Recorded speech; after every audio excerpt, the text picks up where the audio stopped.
Hello Air Signs, Gemini, Libra, Aquarius. Kamusta kayo? Sana kayong lahat ay okay. Ito yung reading nyo for the next 7 days. So kung kailan nyo po ito mapanood, doon pa lang po kayo magbibilang ng 7 araw. So kamusta kayo? Para nga pala sa mga bago dito, ako nga pala si Purple Teen. Kung di pa po kayo nakaka-subscribe sa aking YouTube channel, please don't forget to subscribe and pakitap na rin po yung bell icon. Para naman po sa mga interesado sa personal reading, bisitahin nyo po yung aking Facebook page, Purple Teen Facebook page. Yung link at details nakalagay sa description below. Itap nyo lang po yung link dyan and mapupunta na po kayo sa aking FB page.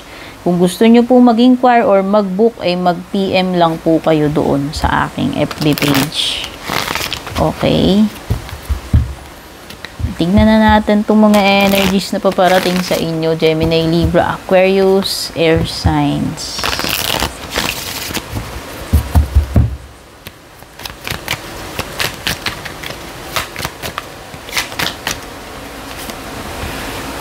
Saving, yung iba sa inyo dito, magiging wise kayo ngayon sa kadatungan, no? Ayan. So, mas uunahin ninyo mag-save ng pera kaysa gastusin or lustayin. Lustayin lustayin yung kayamanan ninyo, di ba? Ayan. Baka kasi siguro, may pinaglalaanan kayo, no? Kasi pwede namang yung iba talagang lang yung maingat lang sa pera, wise lang, no? So ipon lang ng ipon para pag nangailangan may huhugutin. Tama naman 'yun for the future. So pagiging pagiging responsable, no? So ayan, pwedeng yung iba sa inyo dito nagse-save kayo ng pera, nagtatabi, no? Nag-iipon. Pwedeng may pinaglalaanan, pwede rin namang wala. Sinisecure nyo lang yung future, no? Kasi pwedeng yung iba sa inyo dito, eventually, magpapamilya na kayo. Or pwedeng may kajowaan kayo ngayon, tapos pinag-uusapan nyo na about pagpapakasal and pagbubuo ng family. So, ayan. Importante naman talagang may savings bago kayo ikasal, bago kayo magkaanak. Syempre, kasi once na tuloy-tuloy na yung gastos sa kasal, may gastos. Pag nabuntis, yun, yung mga medical check-ups, hanggang manganak yung asawang babae, hanggang manganak. Tapos wala nang pahinga yun. Pagatas, hanggang paaral, yan, continuous.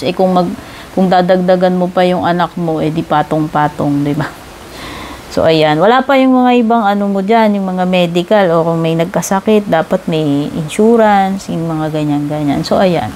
Pwede yung mga iba sa inyo dito is pina-prioritize ninyo yung family ninyo and yung pag-iipon, yung savings, kung meron mang pinaglalaanan or wala.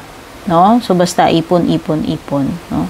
Para sa future. And, pwedeng yung iba dito on the way na yung baby ninyo. Ayan. Pwedeng iba nga baka manganganak na or nanganak. Ayan. Meron ditong parenthood, support and care. So, ayan. Mukhang may babing parating or bagong dating. No? Whether baby mo man yan or baby sa family ninyo. No? Meron din ditong nakaka-experience ng bullying. No, yeah, pwedeng itong next 7 days ikaw yung mabubuli. No, anumang klaseng pagbubuli ito. Alam niyo na yun, maraming forms yung pwedeng sa social media nabubuli. Yun, yung mga ganon, yung binabash ka, wala ka namang ginagawa. Or humiliate ka in public.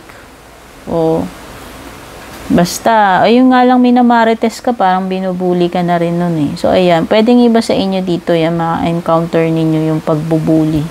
Pambubuli pala. Sa bahay lang. Pwede namang sa bahay, di ba? Minsan may mga nabubuli rin sa bahay. Di ba, marami kayong magkakapatid, tapos, kumbaga, ikaw yung, sa magkakapatid, ikaw yung nabubuli lagi. May ganun no? Kahit saan, meron sa workplace, sa school, sa bahay, sa neighborhood, sa inyong magkakabarkada. Tignan naman natin yung love life nyo, Gemini, Libra, Aquarius.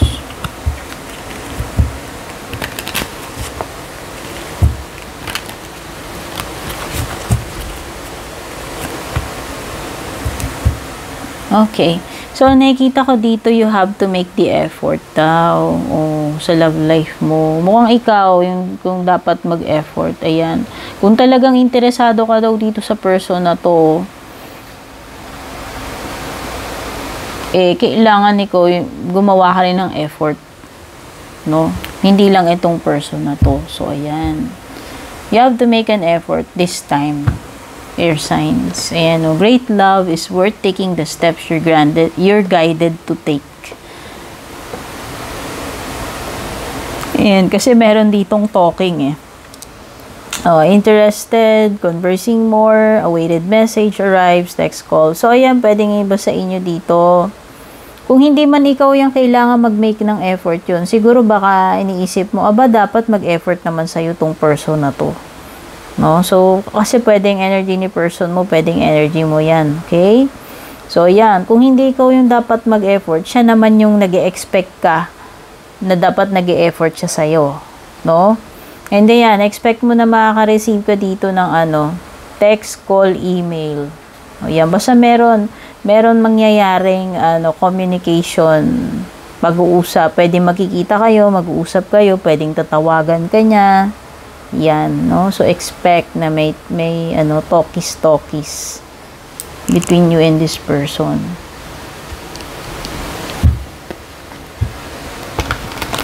O, baka hinihintay mo yung tawag niya. O, huwag ka mag-alala kasi itong next 7 days yan. Video call man yan, text, email, tatawag, no?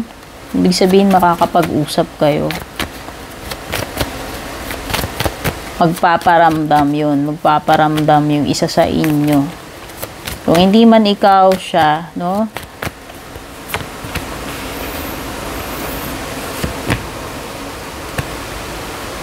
O, meron ditong lalayo muna with the 8 of Cups. So, pay attention also to your health, Gemini, Libra, Aquarius. Okay? So, ayan ha. Importanteng health, pay attention. Pero gaya nga sabi ko, merong dito. Merong lalayo muna, may aalis muna. Okay? Sa love life man yan or hindi, basta meron ditong aalis muna.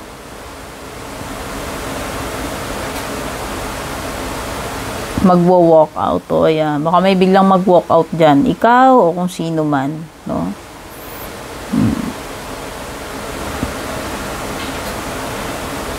Hindi ko alam na imbierna ba yan? Ano bang reason? Ikaw ba yung na-imbierna? Nag-walk out? Basta. May pag-walk out na magaganap. May aalis dyan. No? Bigla na lang aalis. Okay? So, meron din Queen of Wands, Fire Signs, Aries, Leo, Sagittarius. Pwede may makadil ka na ganyan. And meron din King of Pentacles, Taurus, Virgo, Capricorn energy. Okay. Alam mo, nakikita ko na ito ay power couple. Kung ikaw to tsaka si jowa mo or asawa mo. No? Pareho silang intimidating. Pareho silang goal-oriented. Usually, pareho silang successful. Lalo na to si King of Pentacles. No? So, kung sino man ito may encounter mo, male man yan or female, magkapalit man yung gender dyan. Nakikita ko, this is a power couple. No? Kasi bukod itong si King of Pentacles is magaling na sa wise siya and successful and usually stable na to sa buhay. Pwedeng may pinapatunayan na yan. No? Pwedeng may narating na. No? Usually business-minded. Ito namang si Queen of Wands is also a lady boss. No? Pagka-bossy ito. At saka ito ay hindi mo mai-intimidate. This is a very confident woman. Alam niya kung anong value niya. And she is comfortable in her own skin. Ganon kataas ang confidence. No? And usually, itong person na to, babae man to or lalaki, alam niya kung paano niya kukunin yung gusto niya. Ganon siya kagaling. Okay? Ibig sabihin, pag gusto niya, hindi pwedeng di niya makuha. Alam niya kung paano niya kukunin. So, achiever ito. Achiever. Okay? So, ayan. Pwede nga ibig sabihin lang, if hindi sila people na may encounter mo itong next 7 days, ang ibig sabihin lang ni Queen of Wands, kailangan maging confident ka, dear. Carry bells mo yan. No? Kailangan maging komportable ka at magtiwala ka sa iyong talents, sa iyong kakayahan, no? And si King of Pentacles naman, ang sinasuggest niya sa iyo is ang pagiging practical, pagiging grounded, pagiging business-like. So, ayan. Ito yun. Ibig sabihin, kailangan,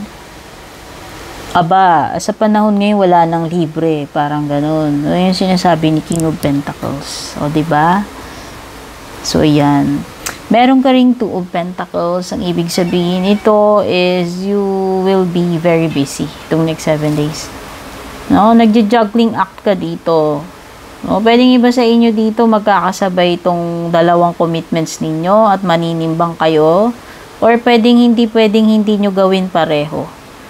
No? So, para kayong basta maaano kayo dito, matataranta. Pero nakikita ko maki-carry bells mo to. Alam ko carry bells ni Two of Pentacles yan. So, ayan.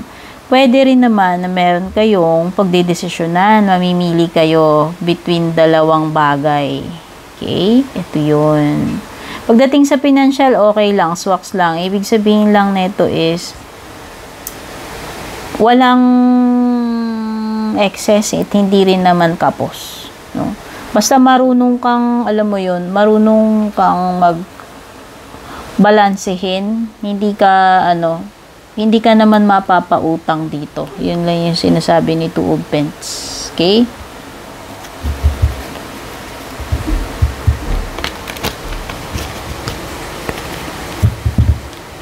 Tingnan natin yung closing message para sa inyo, air signs, Gemini, Libra, Aquarius.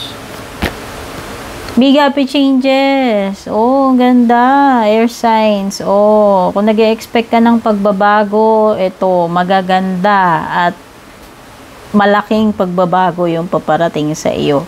So, this is good news para sa iyo, no? Kung ano man itong mga changes na yan ay magiging happy daw yan at bongga kasi big and happy changes. O, diba? So, yun yung mga nakuha kong energies na paparating sa iyo itong next 7 days. Gemini, Libra, Aquarius, thank you so much for being here. Kung hindi pa nakaka-subscribe, please don't forget to subscribe. Take care and God bless.